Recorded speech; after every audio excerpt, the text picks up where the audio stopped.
আসসালামু আলাইকুম দর্শক এই যে স্ক্রিনে যে ছেলেটাকে আপনারা দেখতেছেন এই ছেলেটার নাম হচ্ছে রুবেল। রুবেল তার স্ত্রীকে নিয়ে চুয়াডাঙ্গা জেলায় গেছে রাজ্জাক কবিরাজের বাসায়।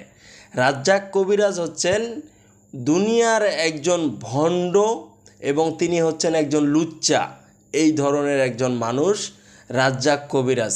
এই রাজ্জাক কবিরাজের বাসা হচ্ছে চুয়াডাঙ্গা জেলায়। চুয়াডাঙ্গা জেলায় রুবেল এবং তার স্ত্রী সহ রাজ্জাক কবিরাজের বাসায় চলে গেছে রুবেলের স্ত্রীর কিছু চিকিৎসা নেওয়ার জন্য। রুবেলের স্ত্রীকে সুস্থ করাবে, এই জন্য। রুবেলের স্ত্রীর রোগটা হচ্ছে তাকে জিনে ধরেছে এবং তার স্ত্রীর শরীর থেকে জিনটাকে দূর করাতে হবে, যার কারণে রুবেল চুয়াডাঙ্গা জেলায় গিয়ে রাজ্জাক কবিরাজের সাথে দেখা করবে।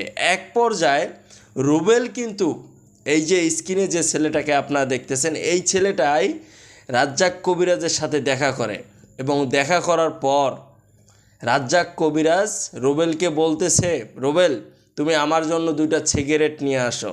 একজন কবিরাজ তার কাস্টমারকে বলতেছে তুমি আমার জন্য ওই দোকান থেকে 2টা সিগারেট নিয়ে আসো। রুবেল যখন তার স্ত্রীকে কবিরাজের কাছে রেখে দোকান থেকে সিগারেট নিয়ে আসলো এবং সিগারেট নিয়ে আসার পর কবিরাজ, এই যে রাজ্জাক কবিরাজকে আপনারা দেখতেছেন, এই কবিরাজ রুবেলকে বলতেছে তোমার স্ত্রীকে যে জিন ধরছে এই জিনকে ছাড়াতে হলে বিরাট বড় একটা ফাঁকা নির্জন জায়গায় যেতে হবে, যেখানে কোনো মানুষ থাকতে পারবে না এবং কি রুবেল তুমিও থাকতে পারবে না, তোমার স্ত্রী থাকবে আর আমি রাজ্জাক কবিরাজ থাকবো, আর কেউ সেখানে থাকতে পারবে না। দর্শক, এই যে একজন ভণ্ড কবিরাজ যার নাম কিনা রাজ্জাক, আপনারা যারা কবিরাজের কাছে যাইতে চান কি বিশ্বাসে যাবেন? তারা যে ভণ্ড, লুচ্চা, বদমাস, তারা এই ধরনের কবিরাজি করে, নির্জন জায়গায় নিয়ে যাবে। তো দেখুন, রুবেলের স্ত্রীকে যখন নির্জন জায়গায় নিয়ে গেল এবং সেখানে যাওয়ার পর রুবেলের স্ত্রীর সাথে ওই সব কাজগুলি, ওই খারাপ কাজগুলি রুবেলের স্ত্রীর সাথে এই ভণ্ড রাজ্জাক কবিরাজ এগুলো করার পরে তারা সেখান থেকে চলে আসে। কিন্তু রুবেলের স্ত্রী ভয়ে, শরমে, লজ্জায় এবং মান সম্মানের ভয়ে তার স্বামীকে এই কথাগুলো কিন্তু বলে নাই। রুবেল কিভাবে জানি বুঝতে পারছে বাড়িতে আসার পর, এবং বাড়িতে এসে যখন রুবেল বুঝতে পারলো এবং বোঝার পরেই তার স্ত্রী তাকে সব কিছু খুলে বলল যে আমার সাথে রাজ্জাক কবিরাজ এই কাজগুলো করেছে। তখন রুবেল আবার চুয়াডাঙ্গা জেলায় যাওয়ার পরে রাজ্জাক কবিরাজের সাথে দেখা করে এবং দেখা করার পর তাকে জিজ্ঞেস করে আপনি আমার স্ত্রীর সাথে কেন এই কাজগুলো করলেন? তখন রাজ্জাক কবিরাজ রুবেলকে বলতেছে আমি এই ধরনের কাজ করি নাই। এক পর্যায়ে যখন রুবেলের মাথা গরম হয়ে যায় এবং মাথা গরম হওয়াতেই রুবেল ওই রাজ্জাক কবিরাজকে দুনিয়া থেকে বিদায় করে দেয়। এই ঘটনাটি সোশ্যাল মিডিয়াতে এত পরিমাণ ভাইরাল হয়েছে এবং ভাইরাল হওয়ার পর অনেকেই বলতেছে রুবেলের স্ত্রীর সাথে যেটা হয়েছে এবং রাজ্জাক কবিরাজ যেটা করেছে সেটা তিনি ঠিক করে নাই, এবং রুবেলের স্ত্রীর সাথে যে খারাপ কাজটি রাজ্জাক কবিরাজ করেছে, প্রত্যেকটা স্বামী যাতে তার স্ত্রীর পাশে দাঁড়িয়ে এই ধরনের প্রতিবাদ করতে পারে।